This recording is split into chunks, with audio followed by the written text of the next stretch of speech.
Okay, Roy, would you give me your full name and your birth date? Roy Kenneth Metoxen, 6/8/32. Can you give me the name of your mother and father? Lambert and Nancy Metoxen. Your mother's maiden name? Paulus. Nancy Paulus. Okay, what about your grandparents?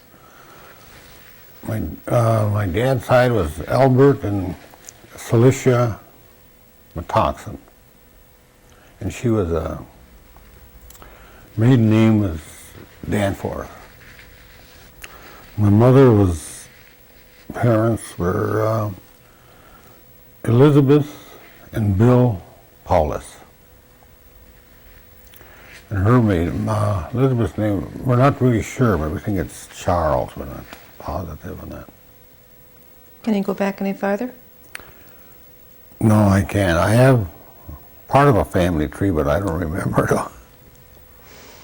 Okay, what about your brothers and sisters? I have 6 brothers and sisters. One just passed away, the oldest sister, Audrey. And there's Lois Metoxen and Gerald, Russell, Ronnie, and Karen, my youngest.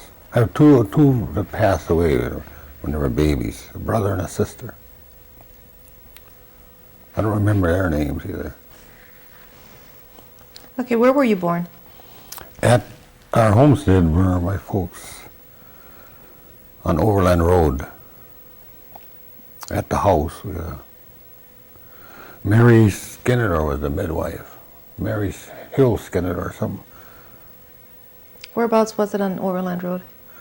Right where my dad lives now. I don't know where my dad did live. Next to the south of the daycare center there. There's the only house along there. Do you remember anything about the house? Yeah, it was just 2 rooms downstairs and 1 room upstairs. It was I remember when they built it, or we're building it, they said I shouldn't remember, but I do, but I was only 3 years old when we moved in there, but I can remember moving in there though. We used to live across the field where my uncle lived.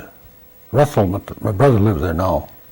But I remember moving with horse and sleighs and wagons, but I remember going across the woods there.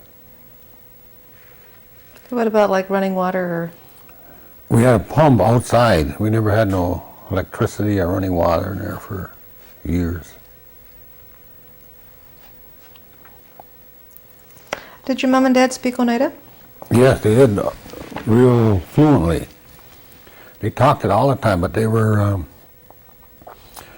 for some reason they didn't want us to learn it. I suppose because they were punished when they were kids, when they spoke it in school. Because my grandparents died when they were all, on my mother's side when they were young. They died in about 40s, my grandparents.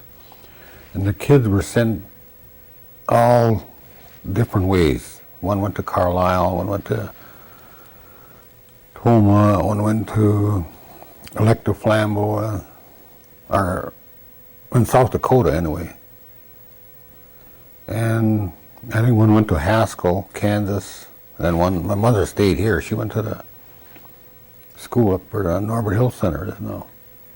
They're all boarding schools. Yes, all went to sent to boarding schools.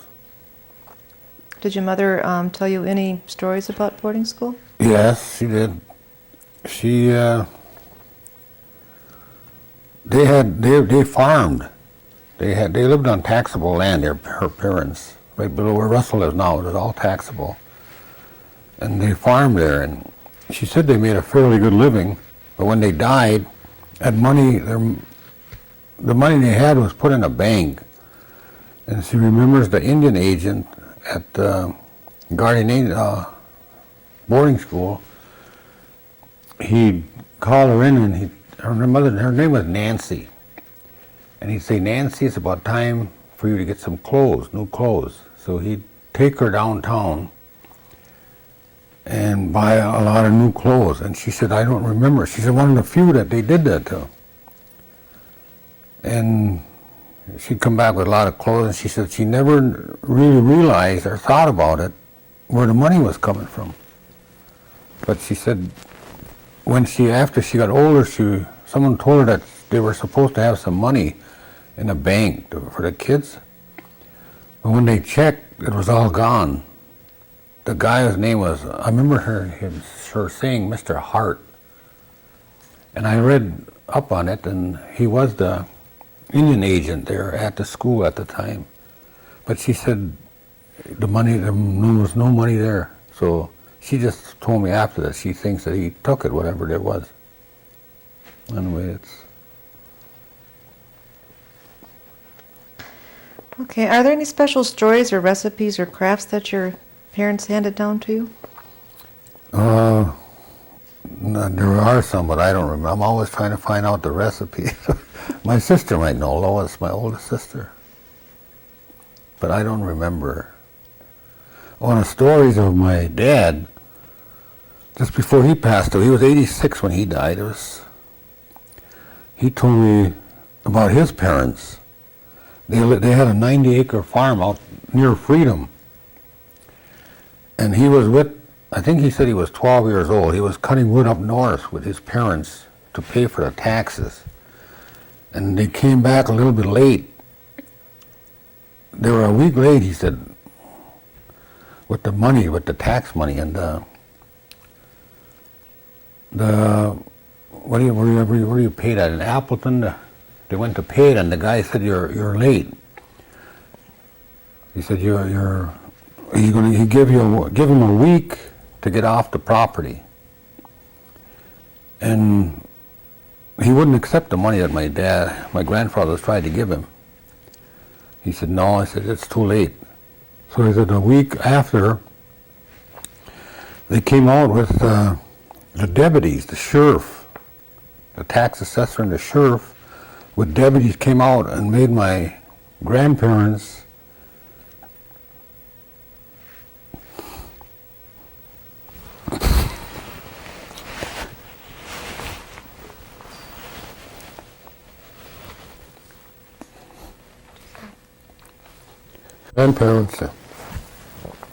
get off the property. And they said they had guns, and they made the cows, the chickens, pigs, horses. They put them out on the road. And my dad said he remembers coming down the Freedom Road here with his parents. And he told me,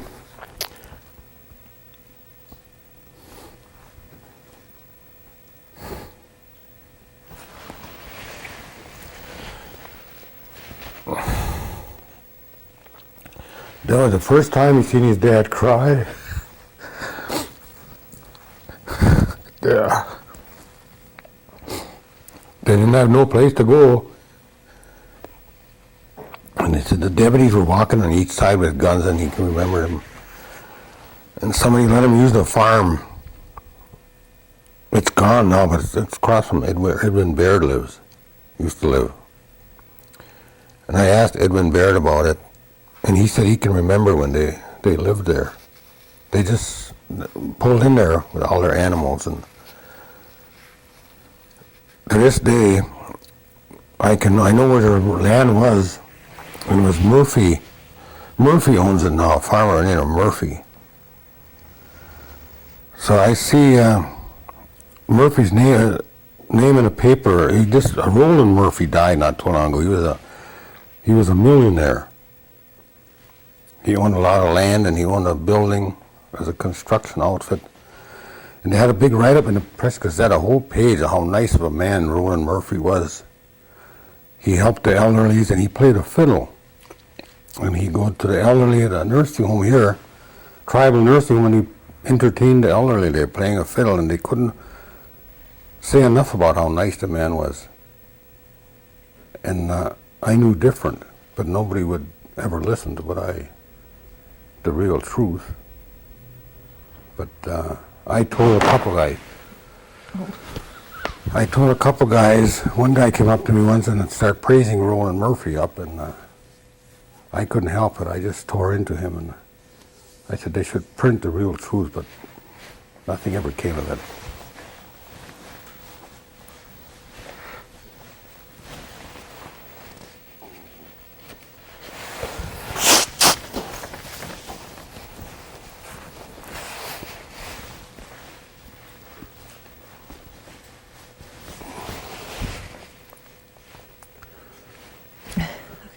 Let's go back when you were a child at home. What kind of chores did you have to do? Well, we had chickens and pigs and horses. Not and we just cleaning up the barn. We had a small barn,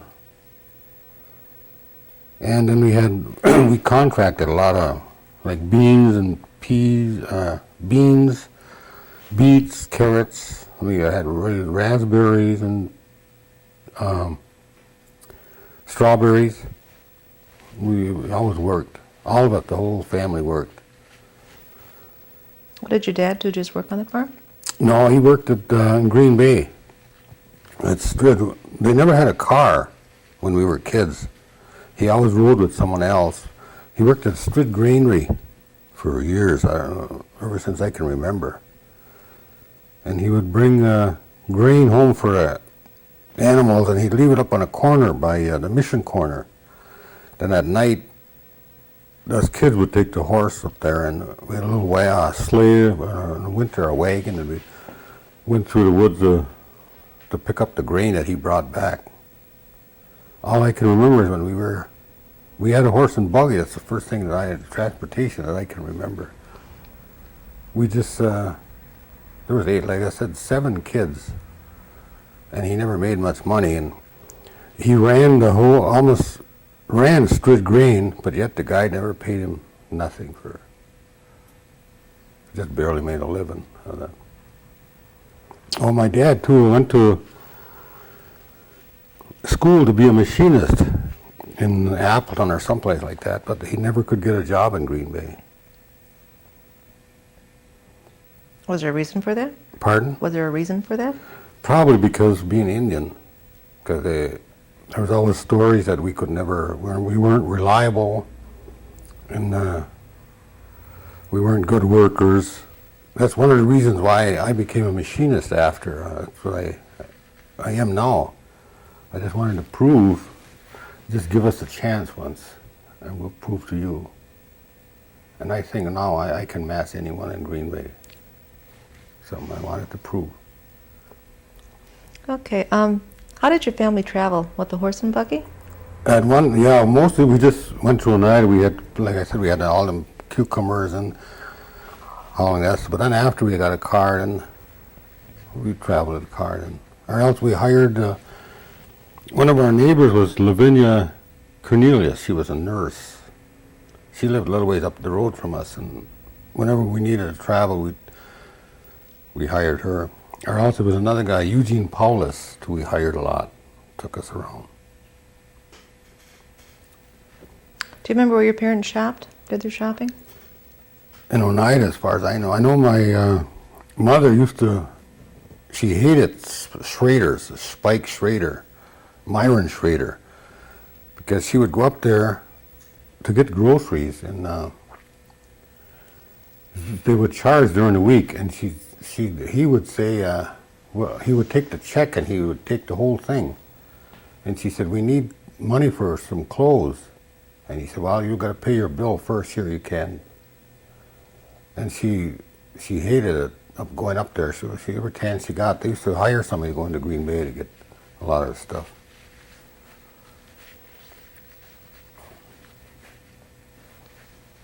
Did you ever ride in a train? The first train I did, I went to Haskell. I never did from Oneida. I remember hooking a ride on the side on a boxcar, but never on a train side.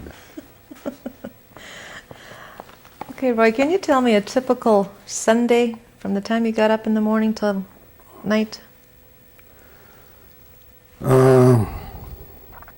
Well, we went to church. We were our parents made us go to church all the time. That's all I can remember. Then we always had a big meal.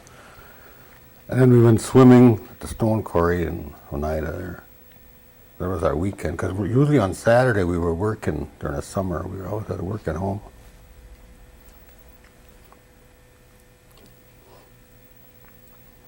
Tell me about your big meal. What did that consist of? Oh, it was a nice meal, a roast or chicken, or we always had a real.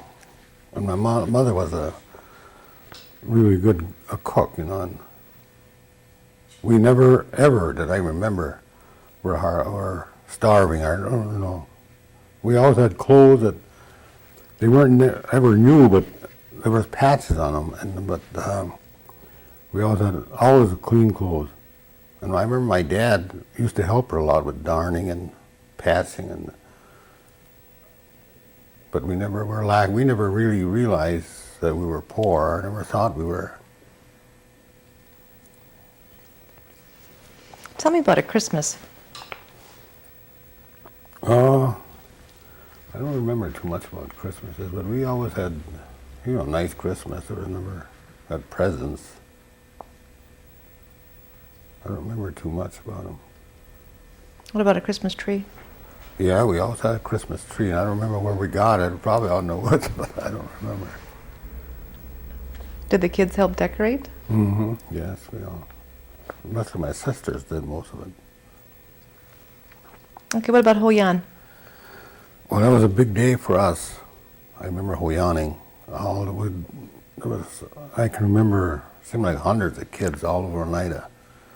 We all went Hoyaning from early in the morning as long as we could, And what does Hoyan mean? Happy New Year, I guess. That's all I know is. Okay. Well, what about like Easter or 4th of July? Was that something special in your family? No, not really. No, it wasn't. I don't. Okay, what happened when somebody got sick? Well, we lived close to Dr. Hill was our neighbor, and she helped us out a lot. In fact, my brother used to he was even looking in the hospital trying to find records. He said of who paid a lot of time. He had a ruptured appendix, Russell did, and he almost died anyway. But he remembers Lavinia and Dr. Hill hauling him around. He went to the hospital once and asked to see how it was paid. He never did find out. Can you tell me a little bit more about Dr. Hill? I just know that she was friendly and nice woman. And I remember being in her house. She had herbs, big shelves all over, and there was herbs of all kinds in there. I don't remember. All I can remember that. And we used to go up there quite a bit, And I think they paid her too with chickens sometime, Did you have, or did your parents have any home remedies that they used to use? Yes, we always had them, but I don't remember them either. For everything, for toothache and everything. I remember when we'd get sick, my dad would put camphor oil on us, and then a cloth, and then my mother would heat irons on a stove, or a brick or something, and then she'd bring it up, she'd wrap it up in a cloth heavy and put it in bed with us to keep warm, Because our house was pretty cold. It was especially upstairs. Then there was times that when it got really cold, my dad would put a cover over upstairs, and everybody would come downstairs. But we'd all sleep downstairs when it got really cold. And he would sit up most of the night with keeping the fire going.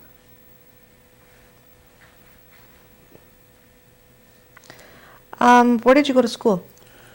We went in 2 schools. We went to a mission, Oneida Mission, and the High View. I think we went to High View more, because we'd go there for a while, then we'd switch back to the Oneida Mission, then go back and forth. I'm not really sure about that. But I remember both schools. How many kids were in school at the mission? Boy, I don't know, there was 2 schoolrooms full. I I'd say 40, 50. I would think. I'm not really sure about that. What about at Highview? I'd say it was mixed up there. There was whites and Indians, and I'd say 30, 40, something like that. Did you go to high school? Yes, I was the only one that graduated from high school out of our 7 kids. I got it from East High School. Now, from there I went to Haskell for 2 years to learn a machinist trade. Then from there I went into the service for 4 years as a machinist too.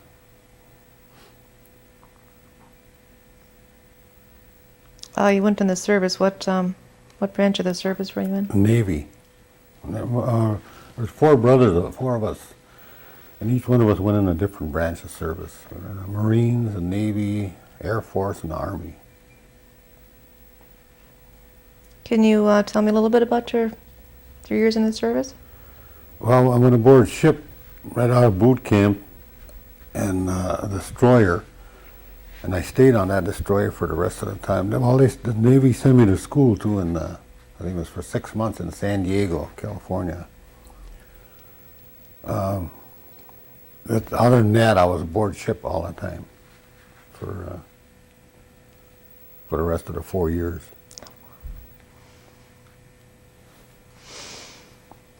Do you remember anything about the Depression? No, I don't remember.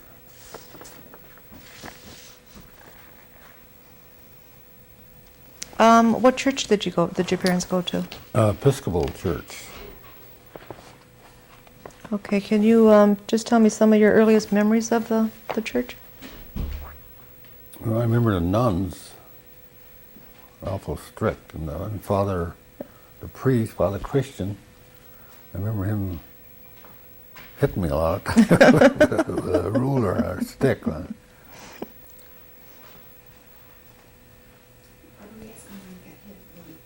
I mean, explain that though, because that's, just how strict and disciplinarians were they out there? Okay, why did you get hit? I don't really remember what I did. Yeah, I think he was just a little sassy, that's all. But I remember he'd make us bend over and grab our ankles, and he'd hit us with this long stick on the rear end. It hurt. And the nuns were awful strict, but they were nice, Do you remember their names? One was Sister Mabel, one was Sister Augustus. I can't remember the other one. Do you know any stories about the Oneida Singers? No, I don't really remember. I remember them, the wakes a long time ago, where the wakes were at the house. I think my wife's brother was one of the last ones to have a wake at the house. He was 15 years old, and he was shot accidentally. There was 3 kids crossing the river, Duck Creek down here, and he got shot, and he got killed, and he was 15 years old, and I remember they had the wake at the house. That's about all Did your parents sing with the Oneida Singers? No, they never did.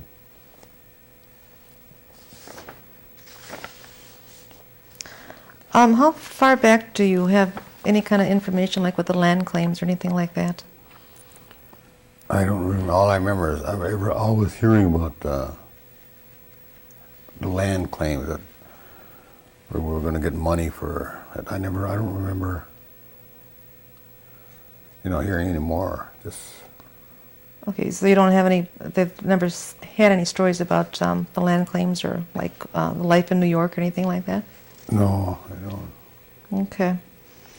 One time my dad was sent out where he worked. They sent him to New York. They offered him a job there, Strict Green, and he could take our whole family. We were going to move there. We talked about moving there. But he said first he was going to go see what it was like. He went out there for maybe a month or a couple months, and he came back, and he said, no way. He said, we'll never move out there. Didn't like it anyway. I remember talking about Mrs. Kellogg. That's getting money from all the tribal members here and collecting it for her to go out to talk to about the land claims, and that's all I remember about that. Okay, was any of your family involved with the tribal government? No.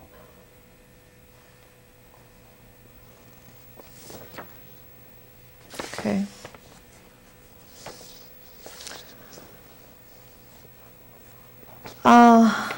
Tell me about some of the changes that's happened in Oneida from when you were small to today.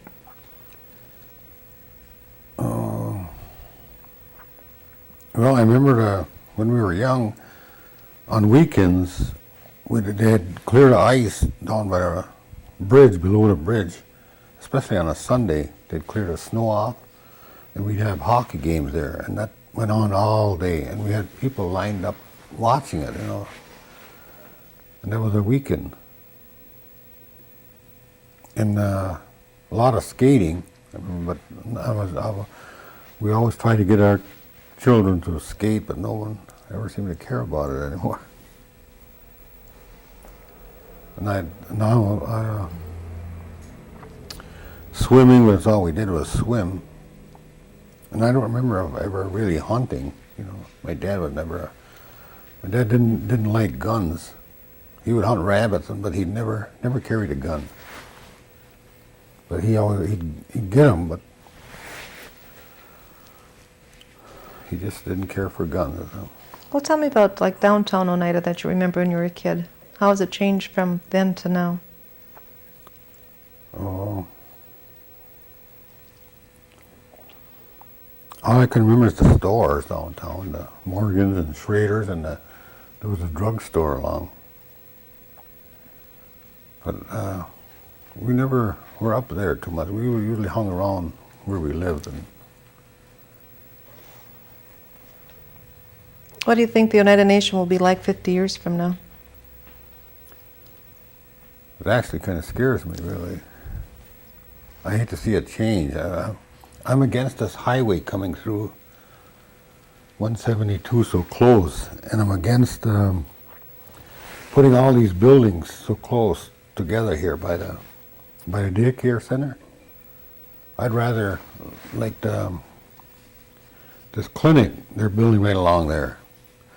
I was always trying to talk them into putting it in the center of the reservation, but I suppose it's because of the sewer that they're putting it there. But Russell and I were the first ones to know, we were the only ones to know that farmer, Elmer Smith, was selling his land, going to sell his land. And we wanted the cultural center. We always wanted the museum and the cultural center to be built right where they're building those homes now. Those elderly homes. Mm-hmm. That's where we wanted the cultural center to be built. We had it almost all, we'd talk about all laid out, almost parking all the way around. There's a little river there, and it would have been the perfect place. But we mentioned it to different people. But then all of a sudden they started building that daycare center there, and that's... Okay, Roy, tell me what year you got married and who you married. In 1956, married Lida Parkhurst. And how many kids did you have? 8. 6 boys and 2 girls. Could you name them? The oldest is Dale, and then Lynn, and then Kenny, Lori, and Lyle, Jeff, Mitchell, and Al. Okay.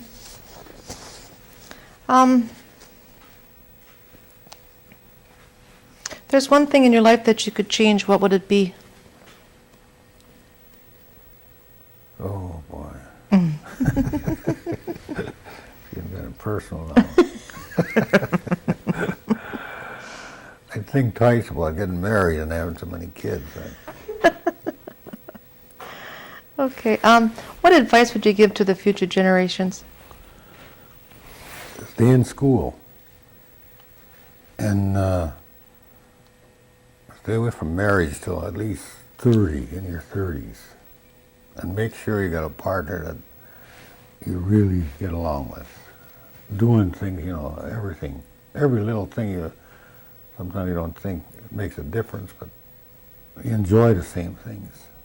You know, like everything. It means so much. And keep the family small. But the main thing is school. Stay in school. Is there anything else that you'd like to tell us about your life that we may not have touched on? No, well, my kids, I'm pretty proud of them. I have 8 of them, and only one out of the 8 that gives us problems, and that's our daughter. We're bringing up 2 of her kids, 2 of our granddaughters.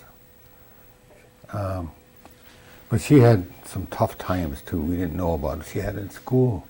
She went to West Pier, and I didn't know after. She never told us about a teacher slapping her in West Pier. And I remember taking her to, they had tryouts for cheerleaders. And I remember taking her then. She was only about 12, I think 13. I remember taking her, and she was a good athlete, and she could do somersaults and all that on her own before she even went. And she was one of the best ones there, and she never made it, you know, as a cheerleader. And that, it seems to me that's when she started having problems, like she was bitter.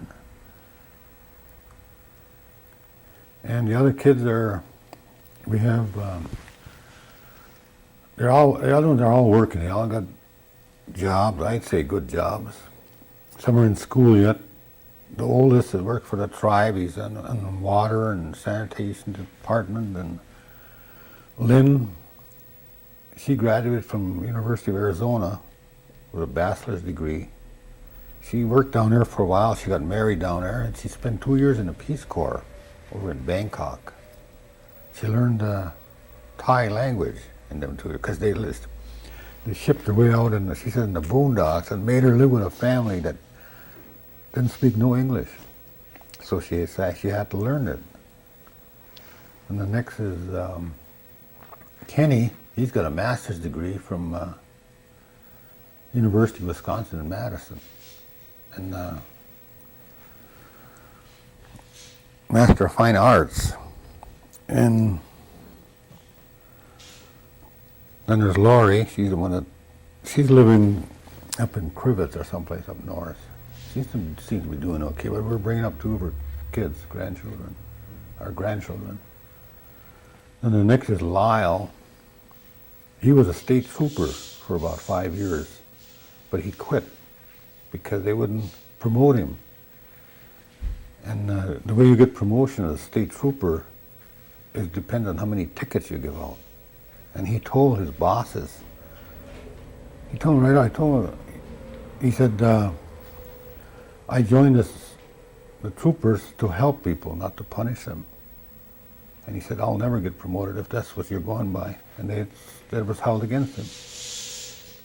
And he stayed with them for, I'd say, 5 or 6 years. And then he quit, and he worked for the tribe now. They offered him a pretty good position here with the tribal police. And that's where he is now as a police officer. And there's Jeff. He graduated from UWGB in business administration. He's got a bachelor's degree from. And Mitchell, he's still in school. He was going to University of Platteville for 2 years, and we had financial trouble. We couldn't get enough money to keep him in there. So he quit. He joined Marines for 4 years. But then him and his wife, they got married before they went in. They both went in the Marines. But 4 years in there, he's back now, and he's back in school.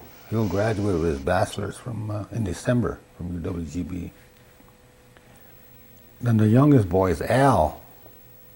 He just graduated from University of Platteville with a bachelor's degree in criminal justice. He was talking about going to law school. Mitchell is going to go to law school. And Al, just like I said, just graduated. He's really not sure yet. He wants to. He's talked about law school. He might go yet. I don't know, but he's going on to school. But he came back and he was short of money, and he got a job with the tribe and with the police department. But he still goes talking about going on to school. He wants to go to graduate school in Minneapolis, and he talks about. Used to talk about joining the FBI, and he gets his mind set to something and he does it. Well, they all do when they want to say they're going to do it. Like Mitchell, he works full time and goes to school full time. He's been doing it for a couple of years, and like I said, we're pretty proud of all of them. Just Lori, but she isn't having that bad of a time either. Good. Is there anything else? No, not that I know of. Okay. Well, that wasn't so bad, was it?